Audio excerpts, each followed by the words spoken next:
Hi everyone. ഇന്ന് നമുക്ക് TestNG scripting start ചെയ്യാം. അപ്പൊ അതിനു മുമ്പ് നിങ്ങൾ TestNG പ്രോപ്പർ ആയിട്ട് കോൺഫിഗർ ചെയ്യുക. കോൺഫിഗറേഷൻസ് പറയുമ്പോൾ ആകെ രണ്ട് സ്റ്റെപ്സേ ഉള്ളൂ. ഒന്ന് എക്ലിപ്സ് മാർക്കറ്റ് പ്ലേസിൽ നിന്ന് നമ്മൾ TestNG ഇൻസ്റ്റാൾ ചെയ്യുന്നതാണ്.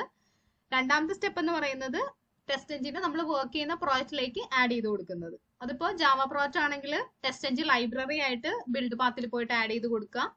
അല്ല നിങ്ങൾ മാവൻ പ്രോജക്റ്റിലാണ് വർക്ക് ചെയ്യുന്നതെങ്കിൽ form.xml ഡിപ്പെൻഡൻസി ആയിട്ട് ആഡ് ചെയ്ത് കൊടുക്കുക. ഓക്കെ, അപ്പൊ ഇത്രയും ചെയ്ത് കഴിഞ്ഞാൽ നമ്മുടെ TestNG കോൺഫിഗേർഡ് ആണ് നിങ്ങളുടെ പ്രോജക്റ്റിലും എക്ലിപ്സിലും. അപ്പൊ നമുക്ക് ഇന്ന് സ്റ്റാർട്ട് ചെയ്യാം. അപ്പൊ ഞാൻ ഒരു പുതിയൊരു ക്ലാസ് ക്രിയേറ്റ് ചെയ്യട്ടെ. ഇവിടെ ഞാൻ ഫസ്റ്റ് സ്ക്രിപ്റ്റ് എന്ന് പറഞ്ഞൊരു ക്ലാസ് ക്രിയേറ്റ് ചെയ്തു. First script. അപ്പൊ യൂഷ്വലി നമ്മൾ എങ്ങനെയാ ചെയ്യാറുള്ളത്? പബ്ലിക് സ്റ്റാറ്റിക് വോയിഡ് മെയിൻ എന്നുള്ള മെത്തേഡിനകത്താണ് നമ്മളെല്ലാം എഴുതി കൊടുക്കുന്നത് അല്ലേ? അപ്പൊ ആദ്യം നമുക്ക് അതിലൊരു ലൈൻ ഓഫ് കോഡ് എഴുതാം, എന്നിട്ട് നമുക്ക് TestNG ആയിട്ട് കൺവേർട്ട് ചെയ്യാം. ഓക്കെ, അപ്പോഴേ നിങ്ങൾക്ക് കറക്റ്റ് ആ ഡിഫറൻസ് മനസ്സിലാവുള്ളൂ. സോ അതുകൊണ്ട് ഞാനിവിടെ പബ്ലിക് സ്റ്റാറ്റിക് വോയിഡ് മെയിൻ ഒന്ന് സെലക്ട് ചെയ്യുന്നുണ്ട്. അപ്പൊ അത് വെച്ചിട്ട് ഞാനൊരു ക്ലാസ് ക്രിയേറ്റ് ചെയ്തു. ഇനി എനിക്ക് ഒരു സിസ് ഔട്ട് മാത്രമേ ഞാൻ കൊടുക്കാൻ ഉദ്ദേശിക്കുന്നുള്ളൂ. ഇതിനകത്ത് ഞാൻ സിസ് ഔട്ട് കൊടുത്തു. ഇതിൽ നമ്മൾക്ക് എന്തോ സ്ക്രിപ്റ്റ് 1 എന്ന് കൊടുക്കാം ഞാൻ. ഓക്കെ, അപ്പൊ എന്റെ ഫസ്റ്റ് ഒരു ജാവയിൽ തന്നെ ഒരു പ്രോഗ്രാം ഞാൻ ക്രിയേറ്റ് ചെയ്തു. ഇനി ഇതിനെ എങ്ങനെയാണ് നമ്മൾ എക്സിക്യൂട്ട് ചെയ്തുകൊണ്ടിരുന്നത്? ഇവിടെ നിന്ന് റൈറ്റ് ക്ലിക്ക് ചെയ്യുക, റൺ ആസ് ജാവ ആപ്ലിക്കേഷൻ അല്ലെ? ഇങ്ങനെയാണ് ഞാൻ എക്സിക്യൂട്ട് ചെയ്തുകൊണ്ടിരുന്നത്. ഓക്കെ, അപ്പൊ ഇവിടെ സ്ക്രിപ്റ്റ് 1 എന്ന് പ്രിന്റ് ചെയ്ത് കാണിക്കും. അപ്പൊ ഈ മെയിൻ മെത്തേഡിന്റെ പ്രത്യേകത എന്താണ്? ജാവ എപ്പോഴും മെയിൻ മെത്തേഡിനെയാണ് സെർച്ച് ചെയ്യുന്നത്. ജാവ വഴി നമ്മൾ എക്സിക്യൂട്ട് ചെയ്യുമ്പോഴത്തേക്കും മെയിൻ മെത്തേഡ് എവിടെയാണെന്ന് നോക്കിയിട്ട് നമ്മൾ ചിലപ്പോൾ ഒരു 1000 ലൈൻ ഓഫ് കോഡ് എഴുതിയിട്ടുണ്ടാവും, മൾട്ടിപ്പിൾ മെത്തേഡ്സ് നമ്മൾ ഇതിനകത്ത് ക്രിയേറ്റ് ചെയ്തിട്ടുണ്ടാവും. പക്ഷെ അവിടെയൊക്കെ ആകെ ജാവ സെർച്ച് ചെയ്ത് പോകുന്നത് മെയിൻ മെത്തേഡ് എവിടെയാണെന്നുള്ളതാണ്. അതിൽ എന്ത് ഓർഡറിലാണോ നമ്മൾ എഴുതി കൊടുത്തിരിക്കുന്നത്, ഏതൊക്കെ മെത്തേഡുകളാണോ നമ്മൾ കോൾ ചെയ്തിരിക്കുന്നത്, ആ ഓർഡറിലാണ് എക്സിക്യൂഷൻ നടക്കുക അല്ലെ? അതുകൊണ്ടാണ് ഇത് മെയിൻ മെത്തേഡ് ഉള്ളത് കൊണ്ടാണ് നമുക്ക് ജാവ ആപ്ലിക്കേഷൻ ആയിട്ട് ഈ ക്ലാസ്സിനെ എക്സിക്യൂട്ട് ചെയ്യാൻ വേണ്ടി പറ്റിയത്. ഓക്കെ, ഇനി TestNGയിലേക്ക് വരുമ്പോഴത്തേക്കും TestNGയുടെ ഏറ്റവും ഫസ്റ്റ് ഡിഫറൻസ് എന്താന്ന് വെച്ചിട്ടുണ്ടെങ്കിൽ മെയിൻ മെത്തേഡ് ഇല്ല എന്നുള്ളതാണ്. അതിന് പകരം ടെസ്റ്റ് അനോട്ടേഷൻസ് വെച്ചിട്ടാണ് നമ്മൾ എക്സിക്യൂഷൻ ട്രിഗർ ചെയ്യുന്നത്. ഓക്കെ, അപ്പൊ എന്തുകൊണ്ടാണെന്നറിയോ നമ്മൾ മെയിൻ മെത്തേഡ് അവോയ്ഡ് ചെയ്തത്? കാര്യം ഇപ്പൊ ഈ പറഞ്ഞ പോലെ 1000 ലൈൻ ഓഫ് കോഡ്സ് എനിക്ക് എക്സിക്യൂട്ട് ചെയ്യണമെന്ന് വിചാരിക്കാം, അല്ലെങ്കിൽ ഒരു 1000 ടെസ്റ്റ് കേസസ് എനിക്ക് എക്സിക്യൂട്ട് ചെയ്യണമെന്ന് വിചാരിക്കാം. മെയിൻ മെത്തേഡിന്റെ ഉള്ളിൽ ഞാൻ ഈ സെപ്പറേറ്റ് ടെസ്റ്റ് കേസുകളൊക്കെ ഓരോ മെത്തേഡായിട്ട് എഴുതിയിട്ട് ഇതിനകത്ത് കൊണ്ടുവന്ന് കോൾ ചെയ്ത് കൊടുത്തു കഴിഞ്ഞാൽ എക്സിക്യൂഷന്റെ ഇടയിൽ എന്തെങ്കിലും ഇഷ്യൂ സംഭവിച്ചു കഴിഞ്ഞാൽ, ഇപ്പൊ ഒരു സെക്കൻഡ് ലൈൻ ഓഫ് കോഡിലാണ് മിസ്റ്റേക്ക് സംഭവിച്ചെന്ന് വിചാരിക്കാം. അതത്ര വലിയ മിസ്റ്റേക്ക് ഒന്നും ആയിരിക്കില്ല, വല്ല നെറ്റ്വർക്ക് ഇഷ്യൂവോ എന്തെങ്കിലും ഒരു ചെറിയ ഡിലേ വന്നതോ ഏതെങ്കിലും ഒരു എലമെന്റ് ലോഡ് ആവാനായിട്ടുള്ള ഒരു ഡിലേയോ അങ്ങനെ എന്തെങ്കിലും ആവാം. പക്ഷെ എന്റെ താഴോട്ടുള്ള ഒരു ടെസ്റ്റ് കേസും പിന്നെ എക്സിക്യൂട്ട് ആവത്തില്ല. അപ്പോൾ മെയിൻ മെത്തേഡ് നമുക്ക് എപ്പോഴും റിലൈ ഓൺ ചെയ്തിട്ട് പ്രോപ്പർ ആയിട്ട് ഒരു ടെസ്റ്റ് ഔട്ട്പുട്ട് നമുക്ക് എക്സിക്യൂഷൻ ഔട്ട്പുട്ട് നമുക്ക് കിട്ടുമെന്ന് നമുക്ക് പറയാൻ പറ്റില്ല ടെസ്റ്റ് കേസ് എക്സിക്യൂഷന്റെ കേസിൽ. ഓക്കെ, അപ്പോഴാണ് നമ്മുടെ TestNG നമുക്ക് ഹെൽപ്ഫുൾ ആവുന്നത്. ഓക്കെ, അപ്പൊ ഇങ്ങനെയാണ് മെയിൻ മെത്തേഡ് നമ്മൾ എക്സിക്യൂട്ട് ചെയ്യുന്നത്. നിങ്ങൾക്ക് മനസ്സിലായല്ലോ. ഇനി ഞാനിത് കൺവേർട്ട് ചെയ്യാൻ വേണ്ടി പോകുന്നത്, ആദ്യം ഞാൻ പറഞ്ഞ പോലെ ഈ മെയിൻ മെത്തേഡ് വേണ്ട, അതിന് പകരം സാധാരണ ഒരു മെത്തേഡ് കൊടുക്കുക. സാധാരണ നമ്മൾ എങ്ങനെ മെത്തേഡ് ചെയ്താൽ പബ്ലിക് ടാബ് അടിച്ചോട്ടെ, പബ്ലിക് വോയിഡ് ഒരു ഫസ്റ്റ് ഇപ്പോ ഒരു ടെസ്റ്റ് എന്ന് കൊടുക്കട്ടെ. ടെസ്റ്റ് കൊടുത്ത് നിങ്ങൾക്ക് ചിലപ്പോൾ കൺഫ്യൂഷൻ ആവും. ഞാൻ ഡെമോ എന്ന് കൊടുത്തു. Okay, public void demo. Normally ഒരു മെത്തേഡ് നമ്മൾ എങ്ങനെയാണോ മെത്തേഡ് എഴുതുന്നത് അതുപോലെ ഒരു നോർമൽ മെത്തേഡ് എഴുതുക. ഓക്കെ, ഇനി ഇത് എക്സിക്യൂട്ട് ചെയ്യണമെങ്കിൽ ഇപ്പൊ ഇനി ഇവിടെ മെയിൻ മെത്തേഡ് ഇല്ല. ഇപ്പൊ എക്സിക്യൂട്ട് ചെയ്യണമെങ്കിൽ എന്ത് ചെയ്യണമെന്ന് വെച്ചാൽ ആ മെത്തേഡിന്റെ തൊട്ട് മുകളിൽ @test ഇത് കൊടുക്കണം. ഓക്കെ, ഇതാണ് ടെസ്റ്റ് അനോട്ടേഷൻ. @ കഴിഞ്ഞിട്ട് വരുന്ന എല്ലാത്തിനും, @ വെച്ച് വരുന്ന എല്ലാത്തിനും നമ്മൾ അനോട്ടേഷൻസ് എന്നാണ് പറയുന്നത്. ഓക്കെ, ഇതൊരു ടെസ്റ്റ് അനോട്ടേഷൻ ആണ്. ഇനി ഇതിന് നമുക്ക് ഇമ്പോർട്ട് ചെയ്യണം, അതുകൊണ്ടാണ് അത് എറർ കാണിക്കുന്ന. കേഴ്സർ വെക്കുക, TestNG അനോട്ടേഷൻസ് കണ്ടോ, org.testng അനോട്ടേഷൻസിൽ നിന്ന് നിങ്ങൾ ഇത് ഇമ്പോർട്ട് ചെയ്യണം. അപ്പൊ ഇതിനകത്ത് നിങ്ങൾ ശ്രദ്ധിക്കാനുള്ള ഒരു കാര്യം എന്ന് വെച്ചാൽ JUnit ലൈബ്രറിയും ഓൾറെഡി ചിലപ്പോൾ നിങ്ങളുടെ സിസ്റ്റത്തിൽ ഉണ്ടാവാൻ സാധ്യതയുണ്ട്. കാര്യം ജാവയുടെ കൂടെ വരുന്ന സംഭവമാണ് JUnit. അതിനും ഈ പറഞ്ഞ അനോട്ടേഷൻസ് എല്ലാം ഉണ്ട്. ടെസ്റ്റ് അനോട്ടേഷൻ JUnitനും ഉണ്ട്. അപ്പൊ ഇമ്പോർട്ട് ചെയ്യുമ്പോൾ പ്രത്യേകം ശ്രദ്ധിക്കുക, TestNG തന്നെയല്ലേ നിങ്ങൾ ഇമ്പോർട്ട് ചെയ്തെന്നുള്ളത്. ഇനി ഇമ്പോർട്ട് ചെയ്യാം. ഓക്കെ, സേവ് ചെയ്യാം. നമുക്കൊന്ന് എക്സിക്യൂട്ട് ചെയ്ത് നോക്കാം.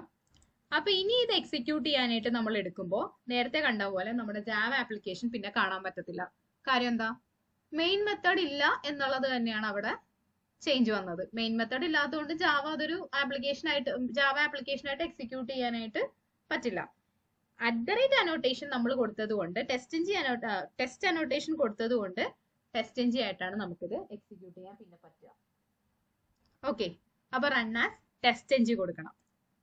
ഓക്കെ, നമ്മൾ എക്സിക്യൂട്ട് ചെയ്തു.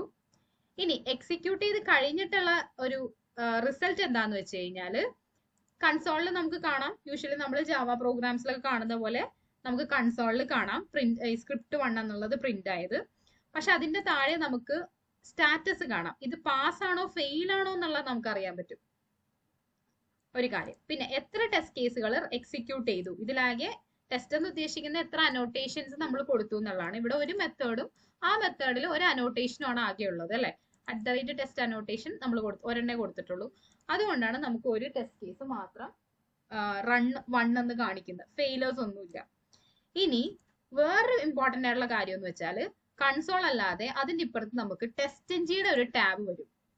അതിൽ ക്ലിക്ക് ചെയ്ത് കഴിഞ്ഞാൽ നമുക്കിവിടെ ഗ്രീൻ കളറിൽ നമ്മുടെ മെത്തേഡിന്റെ പേര് കാണാം. അതിന് മുമ്പ് നമ്മുടെ പാക്കേജും ക്ലാസിന്റെ ഒക്കെ പേരുണ്ട്. അതിന്റെ താഴെ മെത്തേഡിന്റെ പേര് പാസ് ആയതുകൊണ്ടാണ് ഗ്രീൻ കളറിൽ കാണിക്കുന്നത്. ഓക്കെ, അപ്പൊ ഇങ്ങനെ ഭയങ്കര ഭംഗിയായിട്ടുള്ള ഒരു ഔട്ട്പുട്ട് നമുക്ക് ഇവിടെ കാണാൻ വേണ്ടി പറ്റും. ഓക്കെ, അപ്പൊ നിങ്ങൾക്ക് വലിയ ചേഞ്ച് ഒന്നും ഇപ്പൊ തോന്നിയിട്ടില്ല അല്ലെ. മെയിൻ മെത്തേഡ് എക്സിക്യൂട്ട് ചെയ്യുന്നു, പിന്നെ അത് മാറ്റിയിട്ട് ഒന്ന് @ ടെസ്റ്റും ഒരു നോർമൽ മെത്തേഡും കൊടുത്ത് എക്സിക്യൂട്ട് ചെയ്യുന്നു. ഇപ്പൊ ഇതിൽ എന്താ ഇത്ര പ്രത്യേകത എന്ന് ചോദിച്ചു കഴിഞ്ഞാല് മെയിൻ മെത്തേഡ് ആകപ്പാടെ ഒരു വട്ടം അല്ലെ, മെയിൻ മെത്തേഡ് കൊടുത്തിരിക്കുന്ന ഓർഡറിൽ മാത്രം എക്സിക്യൂട്ട് ആകുമ്പോൾ TestNGയുടെ കേസിൽ എനിക്കിവിടെ മൾട്ടിപ്പിൾ എക്സിക്യൂഷൻ പോയിന്റ്സ് കൊടുക്കാമെന്നുള്ളതാണ് ഇതിന്റെ വേറൊരു ഡിഫറൻസ് എന്ന് പറയുന്നത്. അതായത് ഈ ഒരു മെത്തേഡ് തന്നെ എനിക്ക് ഇനിയും ഒരു സെയിം ഞാൻ കോപ്പി പേസ്റ്റ് ചെയ്യാം. ഒരു @ ടെസ്റ്റ്, അതായത് അടുത്ത ഒരു ടെസ്റ്റ് കേസ് ആണെന്ന് വിചാരിക്കുക. ഇപ്പൊ ഇതിന് ഞാനിപ്പോ ഡെമോ മാറ്റിയിട്ട് ഞാൻ ടെസ്റ്റ് കേസ് 1 എന്ന് കൊടുക്കാം. ഇത് എന്റെ ഒരു ടെസ്റ്റ് കേസ് ആണെന്ന് ഓർക്കാം. ഇതെന്റെ രണ്ടാമത്തെ ടെസ്റ്റ് കേസ് ആണ്, ടെസ്റ്റ് കേസ് 2. ഇതിലൊക്കെ നമുക്ക് ടെസ്റ്റ് കേസുകൾ ഇനി എഴുതാനുണ്ട് കേട്ടോ. തൽക്കാലം നിങ്ങൾ ആ TestNG എക്സിക്യൂഷൻ മനസ്സിലാക്കാനാണ്. ഇതിൽ ഞാൻ സ്ക്രിപ്റ്റ് 2 എന്ന് കൊടുത്തു. ഇനി ഒന്നുകൂടി ക്രിയേറ്റ് ചെയ്യാം നമുക്ക്. സെയിം തന്നെ. ഇതെന്റെ ടെസ്റ്റ് കേസ് 3, മൂന്നാമത്തെ ടെസ്റ്റ് കേസ് ആണ്.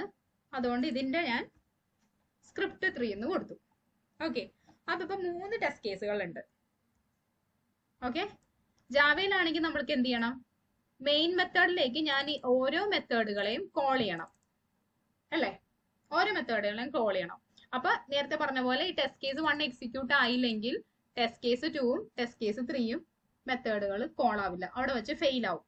പക്ഷെ @ ടെസ്റ്റിന്റെ പ്രത്യേകത എന്താന്ന് വെച്ചാൽ ഈ ഓരോ മെത്തേഡുകളും ഇൻഡിപെൻഡന്റ് ആയിട്ടാണ് എക്സിക്യൂട്ട് ആവുന്നത് എന്നുള്ളതാണ്. അപ്പൊ നമുക്ക് ഒന്നുകൂടി എക്സിക്യൂഷൻ കൊടുത്തു നോക്കാം. Run as TestNG test.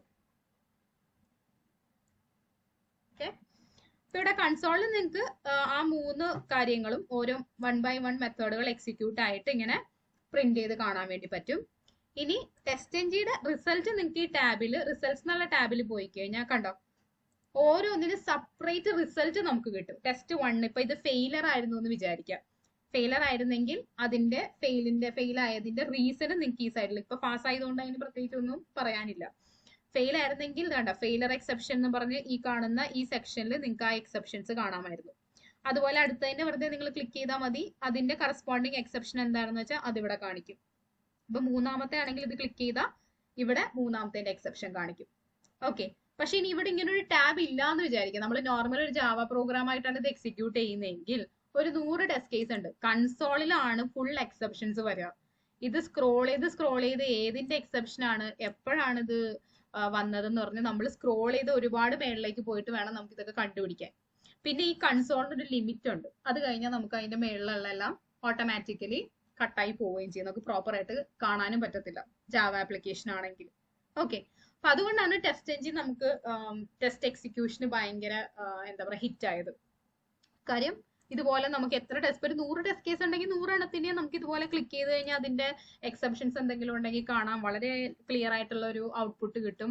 Failure ആണെങ്കിൽ വേറൊരു കളറാണ്, ബ്ലൂ കളറിലാണ് ഫെയിലർ കാണിക്കുക. പാസ് ആയതെല്ലാം ഗ്രീൻ കളറിൽ കാണിക്കും. ഓക്കെ, അപ്പൊ നമുക്ക് ക്ലയന്റിന് ഇപ്പോൾ ഒരു ഔട്ട്പുട്ട് കാണിച്ചു കൊടുക്കണം, നമ്മുടെ എക്സിക്യൂഷന്റെ ഒരു സ്റ്റേറ്റസ് കാണിച്ചു കൊടുക്കണമെങ്കിൽ നമുക്ക് ഇതൊരു സ്ക്രീൻഷോട്ട് എടുത്ത് അയച്ചു കൊടുക്കാം. ഓക്കെ, അപ്പോൾ കുറെ അഡ്വാൻറ്റേജസ് TestNGയിലേക്ക് വന്നപ്പോൾ നമുക്ക് ഉണ്ടായി, TestNG എക്സിക്യൂഷനിലേക്ക് വന്നപ്പോൾ. അപ്പൊ ഇങ്ങനെയാണ് നിങ്ങൾ ഫസ്റ്റ് സ്ക്രിപ്റ്റ് എഴുതേണ്ടത്. ഫസ്റ്റ് ഒരു സിസ് ഔട്ട് കൊടുത്തിട്ടുള്ള ചെറിയ ചെറിയ മെത്തേഡുകൾ എഴുതി നോക്കുക. മൾട്ടിപ്പിൾ മെത്തേഡ്സ് എഴുതി നോക്കണം. എല്ലാത്തിനും ടെസ്റ്റ് അനോട്ടേഷൻ കൊടുക്കുക. കണ്ടോ, ടെസ്റ്റ് അനോട്ടേഷൻ കൊടുത്ത് ഇതുപോലെ ചെറിയ മെത്തേഡുകൾ എഴുതി എക്സിക്യൂഷനും അതിന്റെ ഔട്ട്പുട്ടും ഒക്കെ ഒന്ന് ജസ്റ്റ് ഒന്ന് മനസ്സിലാക്കി വെക്കുക. Okay, thank you, by.